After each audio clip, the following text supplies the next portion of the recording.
નમસ્કાર વિદ્યાર્થી મિત્રો, હું છું ભૂપેન્દ્ર ભગત અને સ્વાગત કરું છું તમારું ધ ક્રિપ્ટન એકેડમી ચેનલ પર. તો વિદ્યાર્થી મિત્રો, આપણે પ્રકરણ નંબર 6 કાર્ય, ઉર્જા અને પાવર તેના 1 થી 5 સુધીના દાખલા આપણે કમ્પ્લીટ કર્યા છે. આગળના દાખલાઓથી બાળકો આપણે શરૂઆત કરીએ. ચાલો, દાખલો નંબર 6 જો શું કહે છે બાળકો. 6 કહે છે કે ભાઈ સાચા વિકલ્પ નીચે લીટી કરો. ઠીક છે, પ્રશ્ન 1 જો. પહેલો પ્રશ્ન મીન્સ એ જો, જ્યારે સંરક્ષી બળ પદાર્થ ઉપર ધન કાર્ય કરે છે ત્યારે પદાર્થની સ્થિતિ ઉર્જા વધે, ઘટે કે પછી અચળ રહે. બાળકો, સંરક્ષી બળ એ જે વાત કરે છે એ વાત કરે છે દીકરા સંરક્ષી બળની વાત કરે છે. બેટા, સંરક્ષી બળ ફિલહાલ આપણે જે ભણ્યા છે એ છે ગુરુત્વાકર્ષી બળ. ઠીક છે ને? ગુરુત્વાકર્ષી બળ આપણને ખબર છે બેટા, વજન બળ અથવા ગુરુત્વાકર્ષી બળ એ સંરક્ષી બળ છે. બીજા બધા બળોની ફિલહાલ ચિંતા નથી કરવી. ઓકે, હવે બેટા ગુરુત્વાકર્ષી બળ વડે થતું કાર્ય ધન, આ કાર્ય કેવું હોવું જોઈએ? પોઝિટિવ હોવું જોઈએ, હે ને? તો સર એક કામ કરીએ ને, પ્લસ પોઝિટિવ કાર્ય ક્યારે થાય?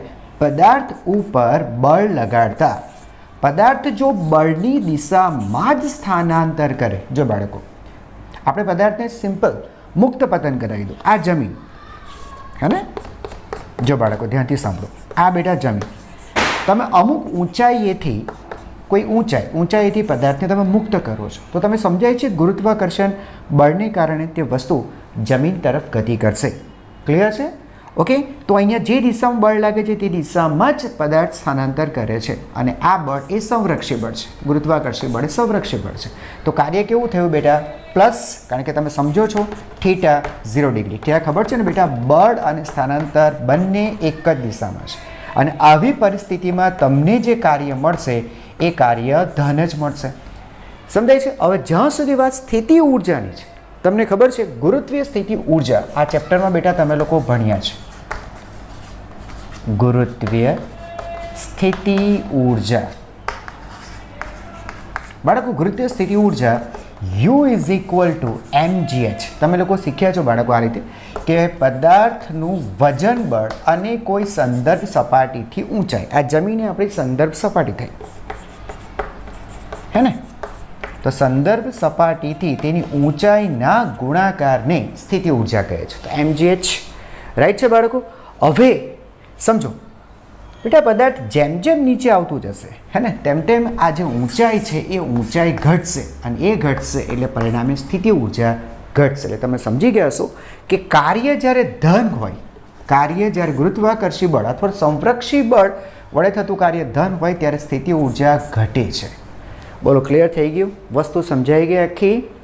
એટલે અહીંયા પ્રશ્ન એ રીતે આવશે કે સંરક્ષી બળ વડે થતું કાર્ય ધન હશે તો સ્થિતિ ઉર્જા ઘટે છે. ક્લિયર?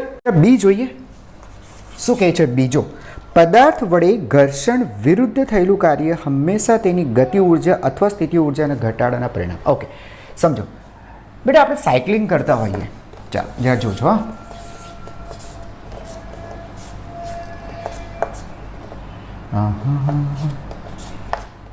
હા ને? ચાલો, આ રીતના છે. ઓકે, હવે સમજો બેટા, આ સાયકલ આગળની બાજુએ સ્થાનાંતર કરે છે. તમને ખબર છે તો સર ઘર્ષણ બળ લાગશે એને પાછળની બાજુએ. જો કે ગતિક ઘર્ષણ બળ હશે એટલે એફ કે બેટા ક્યાં લાગશે? પાછળ. હવે જો તમે પેડલ મારવાનું બંધ કરી દેશો તો તમને સમજાય છે સાયકલની જે ઝડપ છે એ ઝડપ ઘટશે. કેમ? ઘર્ષણ બળ તમારી ઝડપને અથવા તો ગતિને અટકાવે છે, હે ને? તો સર તો પછી ગતિ ઉર્જા ઘટી કહેવાય. Half mv². જો તો દીકરા, ઝડપ ઘટી એટલે આપણે કહીશું ગતિ ઉર્જા ઘટી. બોલો, ખબર પડી ગઈ? આ વસ્તુને બેટા આ રીતે પણ સમજી શકાય. કાર્ય ઉર્જા પ્રમેય જો, W is equal to delta કે. હવે W એ આપણે કહીશું કે ભાઈ ઘર્ષણ બળ વડે થતું કાર્ય. ઘર્ષણ બળ વડે થતું કાર્ય. તો સર ઘર્ષણ બળ વડે થતું કાર્ય નેગેટિવ આવશે બાળકો. આ જે કંઈ પણ કાર્ય આવશે ને દીકરા એ કાર્ય નેગેટિવ આવશે. એનું કારણ છે ઘર્ષણ બળ જો બેટા પાછળની બાજુ છે, સ્થાનાંતર આગળ તરફ થાય છે અને તમે સમજી ગયા છો θ પાઈ થશે અને θ પાઈ થાય એટલે કાર્ય નેગેટિવ. સૂત્ર બેટા ભૂલી નથી ગયા. W is equal to f D cos theta. cos પાઈ -1 થશે બાળકો, હે ને? cos પાઈ બેટા -1 થશે. એટલે તમે સમજી ગયા હશો કે કાર્ય કેવું આવશે? ઋણ આવશે. કાર્ય ઋણ આવશે તો પછી એનો અર્થ થયો ગતિ ઉર્જામાં થતો ફેરફાર પણ બેટા નેગેટિવ આવશે. ગતિ ઉર્જા નેગેટિવ આવે છે એનો મતલબ ગતિ ઉર્જા ઘટે છે. આ રીતે પણ આ વસ્તુને સમજી શકાય. બોલો, ખ્યાલ આવી ગયો? ઓકે, ચાલો આગળનો પ્રશ્ન જોઈએ. સી. ઓકે, શું કહે છે? વધુ કણ ધરાવતા તંત્રના કુલ વેગમાનમાં થતા ફેરફારનો દર એ બાહ્ય બળ કે તંત્ર પરના આંતરિક બળોના સરવાળામાં પરિણામે છે. વધુ કણ ધરાવતા તંત્રના કુલ વેગમાનમાં થતા ફેરફારનો દર એ દર બાહ્ય અથવા તંત્રના આંતરિક બળોના સરવાળા બરાબર. બેટા આ છે ને કંઈ નથી, ન્યૂટનની ગતિનો બીજો નિયમ છે, કશું જ નથી. ન્યૂટનની ગતિનો બાળકો બીજો નિયમ છે, કંઈ નહીં. dp/dt = f. બરાબર છે? આ શું છે બેટા? તંત્રના વેગમાનમાં થતો ફેરફાર. તંત્રના વેગમાનમાં થતો ફેરફાર, બરાબર, નો સમય દર, હે ને બેટા? આખું વાંચીએ તો સમય દર. આ શું છે સર? તંત્ર પર લાગતા, બહુ અગત્યની બાબત, પરિણામી બાળકો બાહ્ય બળ બરાબર હોય છે. બાહ્ય બળ બરાબર હોય છે કારણ કે તમને ખબર છે આપણો જવાબ પરિણામી બાહ્ય બળ આવશે. આ આવશે કારણ કે જે વાત કરે છે ને બેટા, આંતરિક બળોની જે વાત કરે છે ને, એ આંતરિક બળો તો હોય જ નહીં શકે કારણ કે બેટા આંતરિક બળોનું પરિણામી બળ, આંતરિક બળોનું પરિણામી બળ શૂન્ય હોય છે. આંતરિક બળોનું પરિણામી બળ શૂન્ય હોય છે. આ વસ્તુ તમે બેટા થિયરીમાં શીખ્યા હશો. દાખલા તરીકે આ એક તંત્ર છે જે બે કણોનું બનેલું છે, 1 અને 2. તો એક કણ બીજા કણ ઉપર બળ લગાડે છે તો બીજો કણ પણ પહેલા કણ પર તેટલા જ મૂલ્યનું બળ લગાડે અને તેનાથી બરાબર વિરુદ્ધ દિશામાં બળ લગાડે. હે ને? અહીંયા બેટા ત્રીજો નિયમ લાગુ પડી ગયો. ત્રીજો નિયમ આપણને કહે છે કોઈ પણ બળ એકલું અટૂટ શક્ય જ નથી, હે ને? એટલે આ શું થયું? એક મિનિટ પહેલાં આની વાત કરીએ તો 1 ઉપર 2 વડે લાગતું બળ, તો આ શું થયું? 2 ઉપર 1 વડે લાગતા બળ, હે ને? તમને ખબર છે આ બંને બળો વિરોધી બળો છે બાળકો, અને વિરોધી બળોનું પરિણામી બળ, હે ને, રિઝલ્ટન્ટ ફોર્સ એ 0 થશે. રાઈટ? એટલે પરિણામી બળ બેટા છે ને, આંતરિક બળોનું પરિણામી બળ તો 0 જ હોય છે. એટલે આંતરિક બળો તો એમ બે ધ્યાનમાં નથી લેવાના. એટલે અહીંયા જે આ એફ છે ને બેટા, એ પરિણામી બાહ્ય બળ છે. ઓકે, પરિણામી બાહ્ય બળ છે. આઈ થિંક સમજાઈ ગયું હશે. ઓકે, ચાલો, તો આ વસ્તુ હતી સી. ચાલો આગળ જોઈએ. ડી બાળકો શું કહે છે? બે પદાર્થોની અસ્થિતિસ્થાપક અથડામણમાં જે રાશિઓનું અથડામણ પછી બદલી શકાતી નથી તે કુલ ગતિ ઉર્જા, કુલ રેખીય વેગમાન, બે પદાર્થો વડે બનતા તંત્રની કુલ ઉર્જા. બેટા અસ્થિતિસ્થાપક સંઘાત છે, તમને ખબર છે ને બાળકો? થોડુંક તમને સમજાવવાનો પ્રયત્ન કરું. સંઘાત જે ખરું એ સંઘાત બાળકો બે પ્રકારના છે. એક છે સ્થિતિ સ્થાપક અને બાળકો બીજું જે ખરું એ છે અસ્થિતિ સ્થાપક સંઘાત. બાળકો બે પ્રકારના છે, સ્થિતિસ્થાપક અને અસ્થિતિસ્થાપક સંઘાત. બરાબર છે બાળકો? તમને ખબર જ સંઘાત ગમે તે પ્રકારનું હોય, બે વસ્તુ, એક વેગમાન અને બીજું કુલ ઉર્જા. બરાબર બેટા? આ બે વસ્તુઓનું સંરક્ષણ થાય, બદલાય નહીં. બરાબર? આ આપણે શીખી ગયા છે. અને સંઘાત ફક્ત અસ્થિતિસ્થાપક છે. અસ્થિતિસ્થાપક છે. તો અસ્થિતિસ્થાપક સંઘાતમાં ગતિ ઉર્જાનું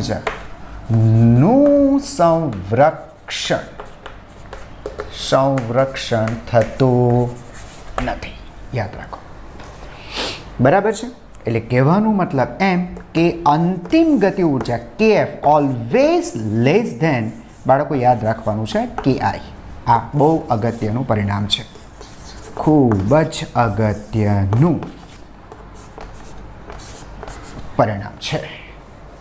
ઓકે, ચાલો તમને સમજાઈ ગયું હશે. ઇવન કે વેગમાન અને કુલ ઉર્જા બેટા સંઘાત દરમિયાન પણ થતું હોય છે. સંઘાત દરમિયાન, સંઘાતને બહુ સારી રીતે સમજ્યા હોય તો તમને આ પણ સંઘાત દરમિયાન પણ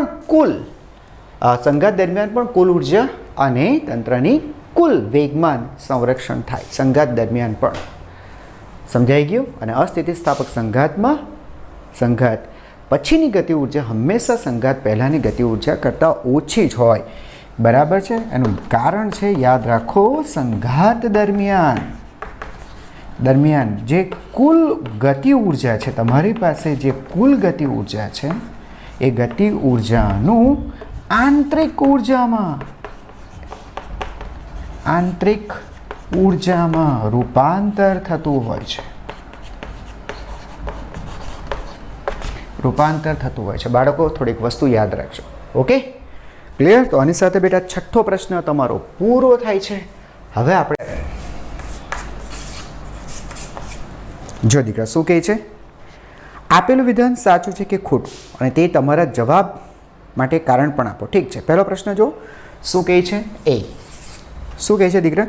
બે પદાર્થોની સ્થિતિસ્થાપક અથડામણમાં દરેક પદાર્થના વેગમાન અને ઉર્જાનું સંરક્ષણ થાય છે. અહીંયા બેટા જરા શાંતિથી વાંચો. એ લખે છે દરેક પદાર્થ, તો બેટા આ વિધાન ખોટું છે. બરાબર.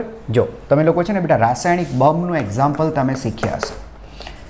રાસાયણિક બોમ્બ, બરાબર, બહુ IMP ક્વેશ્ચન છે, આ કરી જ નાખજો. તમે લોકોને બેટા ત્યાં શીખવાડેલું હશે. આ બોમ્બ છે, હે ને, શરૂઆતમાં બેટા સ્થિર છે, એટલે તેનું શરૂઆતનું વેગમાન કેટલું બાળકો? 0 છે. પછી તમે એને બેટા સળગાવો છો, બરાબર, અને તમે સમજાય છે કોઈ પણ પ્રકારના બાહ્ય બળની ગેરહાજરીમાં તે ફૂટે છે. આની પર તો કોઈ બળ નથી લાગતું, એમને એમ ફૂટે છે. બેટા સળગાવીને આપણે આવતા રહીએ છીએ, બરાબર. પછી બેટા આવા પ્રશ્ન છે, તમને ખબર હશે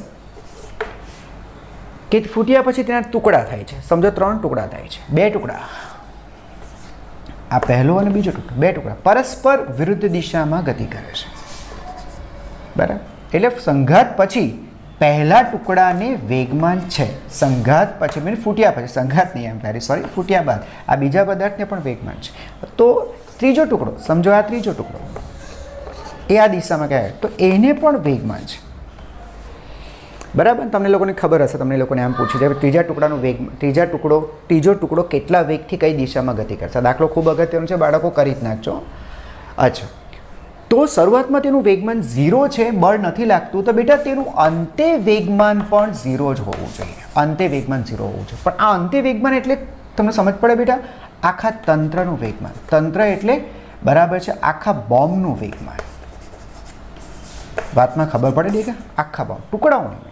જો આ ટુકડો શરૂઆતમાં સ્થિર હતો, આ ટુકડો પણ શરૂઆતમાં સ્થિર હતો, આ ટુકડો પણ શરૂઆતમાં સ્થિર હતો, હે ને બેટા. એટલે એ લોકોના વેગમાન તો શરૂઆતમાં 0 જ હતા, પણ ફૂટ્યા પછી આ લોકો વેગમાન પ્રાપ્ત કરે છે. સમજાય છે? એનો મતલબ શું થયો કે ટુકડાઓનું વેગમાન બદલાય છે. બહુ અગત્યનું, બહુ જ અગત્યનું. ટુકડાઓનું વેગમાન બદલાશે, પણ આખા તંત્રનું, બરાબર, ટુકડાઓથી બનતા તંત્ર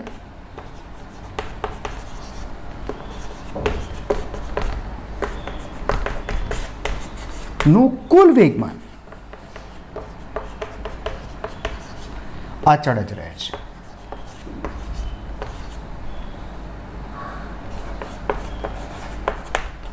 એ નહીં બદલાય. એટલે કહેવાનો મતલબ એમ, પહેલા ટુકડાનું વેગમાન, બીજાનું વેગમાન, ત્રીજાનું વેગમાન, એટલે આખા સિસ્ટમનું ફૂટ્યા પછીનું વેગમાન બેટા એ તો ફૂટ્યા પહેલાંના વેગમાન જેટલો જ, એટલે કે 0 જ રહેશે. આ કોન્સેપ્ટથી બેટા આપણે ત્રીજા ટુકડાનું વેગમાન પણ નક્કી કરે છે. તમને લોકોને ખબર પડી કે દરેક પદાર્થની વાત કરીએ છીએ તો તેમનું વેગમાન બદલાશે. એને એમ જ કે દરેક પદાર્થનું, તો પછી આ વિધાન ખોટું છે. આખા તંત્રનું વેગમાન અચળ રહેશે, ટુકડાઓનું નહીં. બોલો, ખબર પડી ગઈ બાળકો? હે ને? ખૂબ અગત્યની હતો પ્રશ્ન. જરાક કરી નાખજો બરાબર. હા, ચાલો આગળનો પ્રશ્ન જોઈએ. બી. ઓકે. પદાર્થ પર લાગતા કોઈ પણ પ્રકારના આંતરિક કે બાહ્ય બળોની હાજરીમાં તંત્રનું કુલ આંતરિક ઉર્જાનું સંરક્ષણ થાય છે. અચ્છા, તંત્રની કુલ આંતરિક ઉર્જાનું સંરક્ષણ થાય છે. પદાર્થ પર લાગતા કોઈ પણ પ્રકારના આંતરિક કે બાહ્ય બળોની હાજરીમાં પણ તંત્રનું, હવે છે ને અહીંયા હું માનું છું ત્યાં સુધી આંતરિક નહીં પરંતુ યાંત્રિક હોવું જોઈએ. આંતરિક ઉર્જા લખી છે ને બાળકો, હું માનું છું ત્યાં સુધી આંતરિક ને બદલે યાંત્રિક હોવું જોઈએ. યાંત્રિક ઉર્જા આવું હોવું જોઈએ. યાંત્રિક ઉર્જા એટલે બાળકો કુલ ઉર્જા. હજુ નહીં સમજાતું હોય બરાબર, તો બાળકો હું તમને એમ કહેવા માંગુ છું, યાંત્રિક ઉર્જા એટલે ગતિ ઉર્જા વત્તા સ્થિતિ ઉર્જા. હું આવું કહેવા માંગુ છું. બરાબર છે? તમને ખબર છે બેટા, યાંત્રિક ઉર્જા સંરક્ષણનો નિયમ તમને કહે છે કે આ યાંત્રિક ઉર્જા અચળ ક્યારે રહે. આજે તમારી, અને આ રીતે લખું છું, કુલ ઉર્જા ગતિ ઉર્જા વત્તા સ્થિતિ ઉર્જા.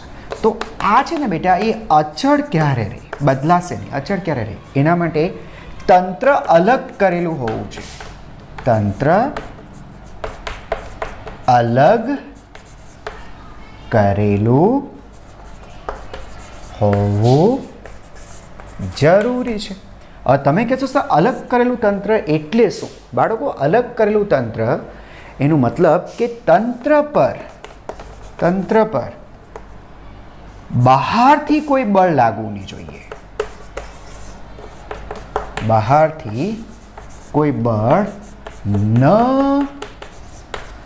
લાગતું હોવું જોઈએ. બરાબર છે? તો જ બેટા સાચું છે. હવે અહીંયા કહે છે આંતરિક બળો અને બાહ્ય બળોની હાજરીમાં, એટલે ખોટું છે બેટા. એ આંતરિક બળોની હાજરીમાં કહે છે, બાહ્ય બળોની હાજરીમાં કહે છે. આંતરિક બળોનું પરિણામ 0 જ હોય, એનો કોઈ પ્રશ્ન જ નથી આવતો. બરાબર છે? પણ બાહ્ય બળોની હાજરી, બાહ્ય બળો ન લાગતા હોય એટલે બાહ્ય બળોની ગેરહાજરી હોવું જોઈએ. એને બાહ્ય બળોની હાજરી કીધી છે. બરાબર? બાહ્ય બળો લાગતા ન હોવા જોઈએ, હાજરી કીધી છે. એટલા માટે આ વિધાન બેટા ખોટું છે. સમજાઈ ગયું? અને જ્યાં સુધી વાત આંતરિક બળોની છે બેટા, આંતરિક બળોનું પરિણામ આંતરિક બળો ન લાગતા હોવા જોઈએ. સમજાઈ ગયું? બાહ્ય બળો અને આંતરિક બળો. આંતરિક બળો બેટા એકવાર હોય ને તો કોઈ ચલાવ પર પ્રશ્ન નથી, આમાં કોઈ વાંધો નથી. કારણ કે આંતરિક બળોનું પરિણામી બળ તો એમ 0 હોય છે. એટલે આનો ચિંતા નથી, બળોની ચિંતા નથી. પ્રોબ્લેમ એને આ કર્યો બેટા, બાહ્ય બળોની હાજરી બતાવી. સમજાય છે? બહારથી કોઈ બળ ન લાગતું હોવું જોઈએ. અને એ કહે છે બાહ્ય બળ હાજર છે, એટલા માટે આ વિધાન ખોટું છે. બોલો, સમજાઈ ગયું? ઓકે, ચાલો આગળ. શું કહે છે બાળકો? પદાર્થની બંધ માર્ગ પરની ગતિ દરમિયાન કુદરતમાંના દરેક પ્રકારના બળ માટે થયેલ કાર્ય શૂન્ય હોય છે. પદાર્થની બંધ માર્ગ પરની ગતિ દરમિયાન કુદરતમાંના દરેક પ્રકારના બળ, ના બેટા, એણે આ રીતે લખ્યું છે, દરેક પ્રકારના બળો. આ વિધાન લખ્યું ને બાળકો, એટલે બેટા ખોટું છે. બરાબર છે? તમને ખબર છે કે યસ, બંધ માર્ગ ઉપર થયેલું કાર્ય સદિશ એફ ડોટ સદિશ ડીઆર એ 0 છે. પણ 0 છે ના નથી કહેતા, પણ બળ સંરક્ષી હોય એમ જરૂરી છે. બહુ અગત્ય, સંરક્ષી બળોના કિસ્સામાં જ બેટા જરૂરી છે. બરાબર છે? અસંરક્ષી બળ માટે સાચું નથી. અસંરક્ષી બળો માટે ઉપયુક્ત વિધાન. ઉપયુક્ત વિધાન સાચું નથી. દરેક બળની વાત કરીએ છીએ બેટા, ત્યાં આ વસ્તુ ખોટી પડી જાય છે. ઓકે, તો આ પ્રશ્ન હતો સી. હવે આવો ડી ઉપર. ડી ઉપર શું કહે છે? અસ્થિતિસ્થાપક અથડામણમાં તંત્રની અંતિમ ગતિ ઉર્જા હંમેશા તેની પ્રારંભિક ગતિ ઉર્જા કરતાં ઓછી હોય છે. બેટા આ વિધાન સાચું છે. બરાબર. તમને ખબર છે, મેં તમને આગળ પણ ભણ્યું કે અંતિમ ગતિ ઉર્જા એ પ્રારંભિક ગતિ ઉર્જા કરતાં ઓછી જ હોય. બરાબર છે. કયા સંઘાત માટે? અસ્થિતિસ્થાપક. કારણ કે તમને ખબર છે ગતિ ઉર્જાનો કેટલોક ભાગ અથવા તો સંપૂર્ણ ભાગ એ આંતરિક ઉર્જામાં રૂપાંતર થાય છે. એટલે આ અસ્થિતિસ્થાપક સંઘાત છે. અસ્થિતિસ્થાપક સંઘાત છે. તો બેટા આની સાથે આ 7મો પ્રશ્ન આપણો પૂરો થઈ જાય છે. હવે આપણે વાત કરીએ 8મા પ્રશ્ન વિશે. અચ્છા, હવે આવો 8મો પ્રશ્ન. ધ્યાનપૂર્વક કારણ આપીને જવાબ આપો. બાળકો પહેલો પ્રશ્ન જો આની અંદર શું કહે છે? એ કહે છે 2 બિલિયર્ડ બોલની સ્થિતિસ્થાપક અથડામણ દરમિયાન અથડામણના ટૂંકા ગાળા દરમિયાન, એટલે કે જ્યારે તેઓ એકબીજાના સંપર્કમાં હોય તે દરમિયાન શું બોલની ગતિ ઉર્જાનું સંરક્ષણ થાય? તો કે નહીં થાય. ના ના. સંઘાત કેવું છે સાહેબ? સંઘાત તો સ્થિતિસ્થાપક છે. સ્થિતિસ્થાપક છે બેટા. સ્થિતિસ્થાપક સંઘાતની અંદર સંઘાત પહેલાની ગતિ ઉર્જા અને સંઘાત બાદની ગતિ ઉર્જા સમાન હોય છે. આ આપણને ખબર છે. એકદમ સાચું. આ સંઘાત પહેલા, આ સંઘાત આપણે એક કામ કરીએ, બાદની લખીએ. જો કે નથી કે ફરક નથી પડતો, પણ વધારે સારું. સંઘાત પછીની ગતિ ઉર્જા એ સંઘાત પહેલાની બાદની ગતિ ઉર્જા બાળકો સંઘાત પહેલાની ગતિ ઉર્જા જેટલી જ હોય. KF is equal to KI. ત્યાં કોઈ ઇશ્યુ જ નથી. બરાબર છે. પણ બેટા સંઘાત દરમિયાન શું થાય જો હું તમને સમજાવું. આ પહેલો પદાર્થ સમજો V1 વેગથી આવે છે. આ બીજો પદાર્થ સમજો V2 વેગથી જ આગળ જાય છે. અને તમને સમજાઈ ગયા હશો કે V2ની વેલ્યુ V1 કરતાં ઓછી જ હોય તો જ આ વચ્ચે સંઘાત થઈ. હવે સંઘાત થાય ને બેટા, તો આ સંઘાત દરમિયાન છે ને આ રીતે છે ને આની અંદર બેટા આકારની અંદર કંઈક વિકૃતિ આવે. શું થાય બેટા? આકારમાં વિકૃતિ આવે. આવું ડિસ્ટોર્શન થાય, દબાય. હવે આ વિકૃતિ માટેની જરૂરી ઉર્જા ક્યાંથી મળી? આને ઉર્જા તો જોઈએ. તે ઉર્જા ક્યાંથી મળી? એ બેટા ઉર્જા આગળની KIમાંથી મળે. KIમાંથી જરૂરી ઉર્જા એ ક્યાંથી લાવે બાળકો? KIમાંથી, શરૂઆતની ગતિ ઉર્જામાંથી લાવે. તો ડિસ્ટોર્શન થઈ ગયું. હા સર. હવે એ લોકો જ્યારે છૂટા પડતા હોય ને ત્યારે ફરીથી પોતાનો આકાર રિગેઇન કરવાનો પ્રયત્ન કરે, પાછો મેળવે. સમજ પડી ગઈ? એટલે KIમાંથી આ વિકૃતિ માટેની ઉર્જાને લીધી વિકૃતિ થઈ. બરાબર છે. હવે એ જ્યારે છૂટા પડે છે ત્યારે ફરીથી પોતાનો શેપ એ રિગેઇન કરવાનો પ્રયત્ન કરે એટલે આપણે એમ સમજવાનું કે એ ઉર્જા આપણને KI મીન્સ એને આપણને ગતિ ઉર્જા સ્વરૂપે પાછી મળી. બરાબર, પાછી મળી એટલે હવે સંઘાત બાદ બરાબર સંઘાત બાદની ગતિ ઉર્જા જ્યારે આપણે મેળવી KF, એ KF જો આપણને બરાબર KI જેટલી જ મળે તો સંઘાત સ્થિતિસ્થાપક છે. એટલે આવી સ્થિતિમાં શું કરે ખબર બેટા? આ વિકૃતિ કમ્પ્લીટલી જતી રહે. એટલે કહેવાનો મતલબ એમ કે આ લોકો પોતાના મૂળ સ્વરૂપમાં પાછા આવી જાય. કમ્પ્લીટલી રિગેઇન કરે. એ બરાબર છે. એટલે પેલી જે વિકૃતિ માટેની જે ઉર્જા હતી ફરીથી આપણને ગતિ ઉર્જા સ્વરૂપે પાછી મળી કે એટલે પછીની ગતિ ઉર્જા શરૂઆતની ગતિ ઉર્જા જેટલી થાય એટલે સંઘાત સ્થિતિસ્થાપક થાય. ચાલો એ વાત બરાબર. પણ સંઘાત દરમિયાન તો તમારી ગતિ ઉર્જા એ તો બેટા ઘટી જ ગઈ હતી ને. એટલે સંઘાત દરમિયાન ગતિ ઉર્જાનું સંરક્ષણ નથી થતું. વેગમાનનું થાય. યાદ રાખજો, હું લખી દઉં છું. નોંધ કોના માટે? સ્થિતિસ્થાપક સંઘાત માટે. સ્થિતિસ્થાપક સંઘાત માટે સંઘાત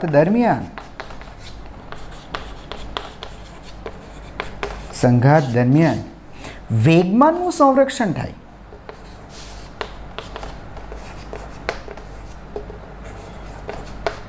વેગમાનનું સંરક્ષણ થાય, આ યાદ રાખો. બીજું, ગતિ ઉર્જાનું સંરક્ષણ થતું નથી. સંરક્ષણ થતું નથી, યાદ રાખજો. જો બેટા, કારણ કે આ ડિસ્ટોર્શન માટે, વિકૃતિ માટે એને ઉર્જા જોઈશે, એટલે તે ગતિ ઉર્જામાંથી તે ઉર્જા મેળવી લે. તો સમજ પડી ગઈ. એટલે ગતિ ઉર્જા તો ક્યાં શરૂઆત જેટલી નથી રહેતી, ઓછી થઈ જાય છે. તો ગતિ ઉર્જાનું સંરક્ષણ નથી થતું. સંઘાત દરમિયાન વેગમાનનું સંરક્ષણ થાય છે. હા, વેગમાનનું સંરક્ષણ થાય દીકરા. એની પાછળનું કારણ સમજો. બહારથી તો કોઈ બળ નથી લાગતું ને બેટા. સંઘાત થાય ત્યારે બહારથી તો કોઈ બળ નથી લાગતું. સંઘાત દરમિયાન આ લોકો એકબીજા પર બળ લગાડે છે. એ શું કહેવાય? તેમની વચ્ચે લાગતા આંતરિક બળો. આંતરિક બળનું પરિણામી બળ 0, અને બળ 0 તો F અચળ, બળ 0 તો P અચળ. P નહીં બદલાય બેટા, વેગમાન નહીં બદલાય. આ યાદ રાખજો. બરાબર. સંઘાત પહેલાનું વેગમાન, સંઘાત પછીનું વેગમાન, અને સંઘાત દરમિયાનનું પણ વેગમાન કોન્સ્ટન્ટ જ રહે છે, અચળ જ રહે છે. વેગમાન ત્યારે નહીં બદલાય. સમજાય છે? પણ હા, ભલે સંઘાત સ્થિતિસ્થાપક હોય, ગતિ ઉર્જા બદલાઈ જાય છે. ક્યારે? સંઘાત દરમિયાન. બાકી સંઘાત પહેલાં અને સંઘાત પછી તો સરખું જ હોય. દરમિયાન ઓછી થઈ જાય છે. બોલો, સમજાઈ ગયું? અને કોઈ કન્ફ્યુઝન નથી રહ્યું ને? ઓકે, તો આની સાથે આ બેટા એ પ્રશ્ન આપણો પૂરો થયો. હવે આગળની વાત કરીએ બીની. ઓકે, ચાલો 8માનો બી જોઈએ બાળકો. શું બે બોલની સ્થિતિસ્થાપક અથડામણ દરમિયાનના ટૂંકા સમયગાળામાં તેમની રેખીય વેગમાનનું સંરક્ષણ થાય છે? તો બેટા રેખીય વેગમાનનું સંરક્ષણ થાય છે. આ વસ્તુ મેં તમને બેટા અત્યારે શીખવાડી દીધી. એટલે હવે આ બી પ્રશ્ન તમારો પૂરો થઈ જાય છે. ચાલો, હવે આવી જાઓ પ્રશ્ન નંબર C ની ઉપર. બાળકો, જો C શું કહે છે? અસ્થિતિસ્થાપક સંઘાત માટે A અને B ના જવાબ શું હશે? ચાલો, ઠીક છે. હવે સંઘાત બાળકો એને કેવી કીધી? સર, એણે સંઘાત કીધી અસ્થિતિસ્થાપક. હા, ચલો. અસ્થિતિસ્થાપક સંઘાતમાં સૌથી પહેલા વાત કરીએ ગતિ ઉર્જા. ગતિ ઉર્જા અસ્થિતિસ્થાપક સંઘાત વાત કરવાની છે આપણે સંઘાત દરમિયાન. આ તો ભૂલી નથી ગયા ને? બરાબર. સંઘાત દરમિયાન. તો સંઘાત દરમિયાન બાળકો શું થાય? જે ગતિ ઉર્જા છે, હે ને, એ ગતિ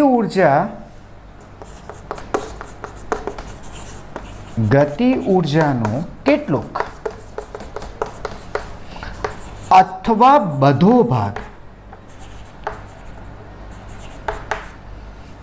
કેટલોક અથવા તો બધો ભાગ આંતરિક ઉર્જામાં રૂપાંતર થાય. આંતરિક ઉર્જા, તમને ખબર છે ને બેટા, વિકૃતિ ઉત્પન્ન કરવામાં થાય. આંતરિક ઉર્જામાં રૂપાંતર થાય. એ તો રહેવાનું જ. તો એટલે આપણે કહીશું ગતિ ઉર્જાનું સંરક્ષણ ન થાય. ગતિ ઉર્જા તો ઓછી જ થાય છે. ગતિ ઉર્જાનું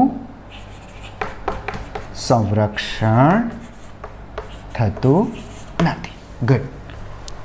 બરાબર બેટા. આ છે ને, બધો ભાગ જો રૂપાંતર થઈ જાય ને, તો એને આપણે શું કહીએ છીએ ખબર છે બાળકો? સંપૂર્ણ અસ્થિતિસ્થાપક.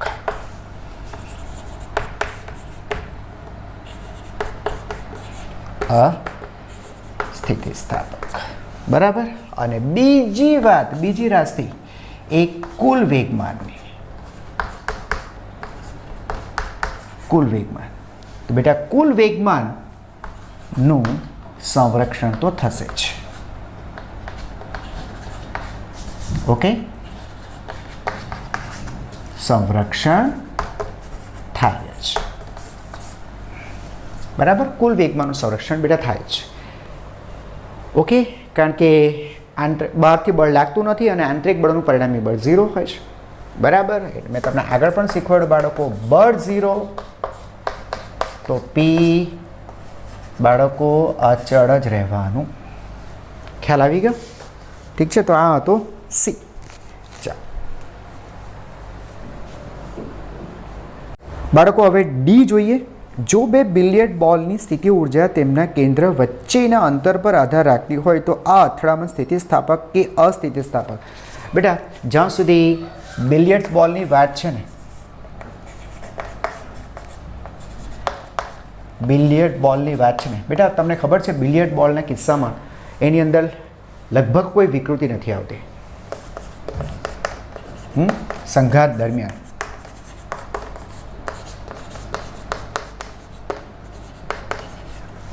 લગભગ કોઈ વિકૃતિ નથી આવતી. આવે છે બોલ દબાયેલા એવું કંઈક તમને દેખાય છે? બરાબર, લગભગ કોઈ વિકૃતિ આવતી નથી. એટલે એ શું કહેવાનું, એનો મતલબ શું થાય છે બાળકો ખબર?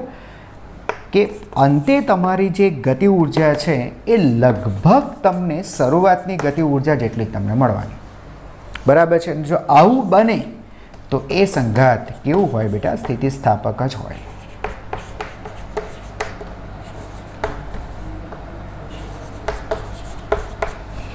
ક્લિયર થઈ ગયું?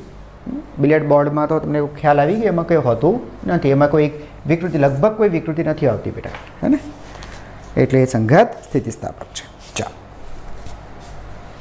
આગળનો પ્રશ્ન જોઈએ.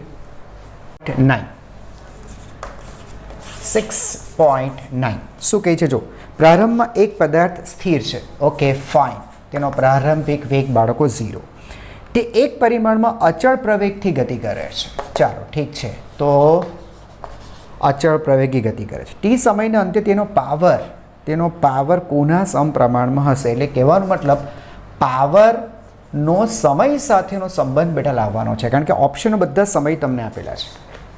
ઓકે, શરૂઆતમાં સ્થિર છે, અચળ પ્રયોગી ગતિ કરે છે, પાવરનો સમય સાથેનો સંબંધ શું હશે? બાળકો જો પાવર એટલે બળ ગુણ્યા વેગ, બરાબર છે? બોલો ખબર પડી બેટા? આ જે પાવર છે ને, આ પાવર એ પહેલી વસ્તુ તો તત્કાલીન છે, એટલે કહેવાનો મતલબ પી ઓફ ટી પ્રકારના છે. એનું કારણ છે બળ તો અચળ છે પણ વેગ સમયનો વિધેય છે. પ્રવેગી ગતિ છે ને બેટા, અચળ પ્રવેગી ગતિ છે ને, તો પ્રવેગી ગતિ માટે વેગ તો બેટા સમય સાથે બદલાયા કરે ને. જ્યાં સુધી બળ પ્રવેગ અચળ છે એટલે બેટા બળ અચળ છે, બળ અચળ છે, બરાબર. વેગ તો સમય સાથે બદલાશે એટલે પાવર પણ બદલાશે, એટલે પાવર અહીંયા તત્કાલીન છે. બોલો ખબર પડી? ઓકે ચાલો, એટલે બળ અચળ છે, હવે વેગ સમય સાથે બદલાય છે, તો એક કામ કરીએ, ટી સમયના વેગનું સૂત્ર લખીએ. બોલો અચળ પ્રયોગી ગતિના સમીકરણ વાપરીએ.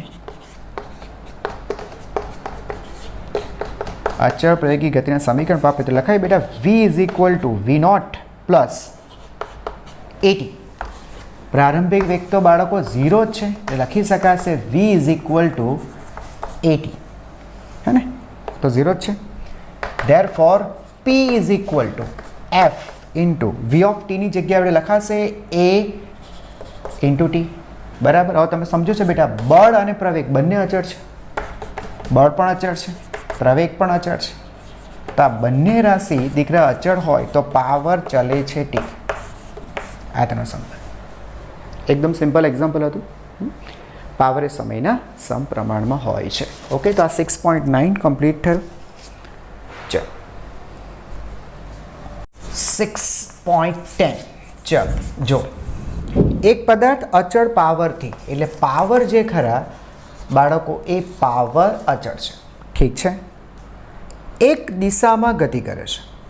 તો ટી સમયે તેનું સ્થાનાંતર બેટા એક દિશા છે ને એટલા માટે સ્થાનાંતરને x લખો છો. સ્થાનાંતરનો સમય સાથેનો સંબંધ આપણને પૂછ્યો છે, સ્થાનાંતરનો સમય સાથેનો સંબંધ આપણને પૂછ્યો છે. સ્થાનાંતર સમય સાથે કેવી રીતે બદલાશે બાળકો? જો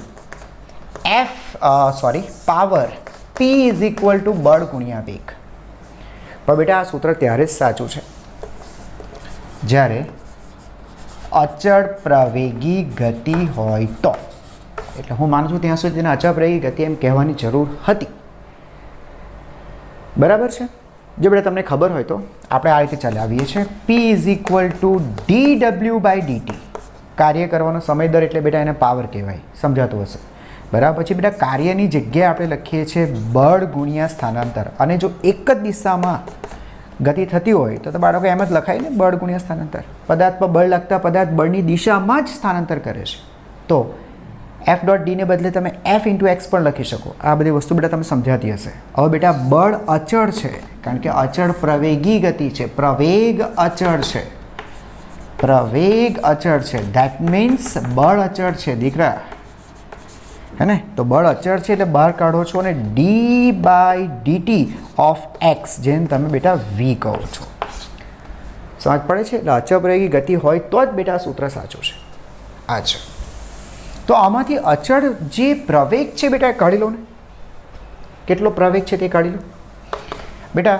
આને લખાશે F = ma, F = ma into v. તમને ખબર છે આ તાક્ષણિક પાવરનું સૂત્ર છે, એટલે v ઓફ t છે, v ઓફ t છે બેટા. તો v = v0 પ્લસ at. આ સૂત્રમાંથી બેટા આપણે v લઈ આવીએ તો v બરાબર at થશે, કારણ કે એનો પ્રારંભિક વેગ 0 કહી દીધું છે, સ્થિર સ્થિતિમાંથી ગતિ કરે છે એવું માની લઈએ આપણે. સમજાઈ ગયું? એટલે અહીંયા ફરીથી at, તો અહીંયા m a² into t = p. તો a² = p/mt. તો a = √p/mt લખી શકાય આ રીતે. આ આપણને મળી ગયો દીકરા પ્રવેગ. ઓકે, ચાલો, પ્રવેગ મળી ગયો. તો અચળ પ્રવેગી ગતિ માટેનું બેટા આપણે સૂત્ર જો લખીએ, અચળ પ્રવેગી ગતિ, હે ને? તો શું લખાય બેટા? x = v0t plus half at². પ્રારંભિક વેગ તો 0 છે, 1/2. પ્રવેગની જગ્યાએ બાળકો લખો p / mt into t², mt into t². તો x ચલે છે, p કોન્સ્ટન્ટ, m કોન્સ્ટન્ટ, ઉપર t², નીચે t⁻², વર્ગમૂળમાં છે દીકરા t. p અને m મેં કોન્સ્ટન્ટ લીધા છે, દળ અને પાવર એને પહેલાં જ કહી દીધું હતું આપણને ક્યાં ચલ છે. ઓકે, તો x ચલે છે t⁻², માંથી અડધો બાદ કરીએ એટલે 1.5 થશે, 1.5 એટલે 3/2. બોલો, ખબર પડી ગઈ?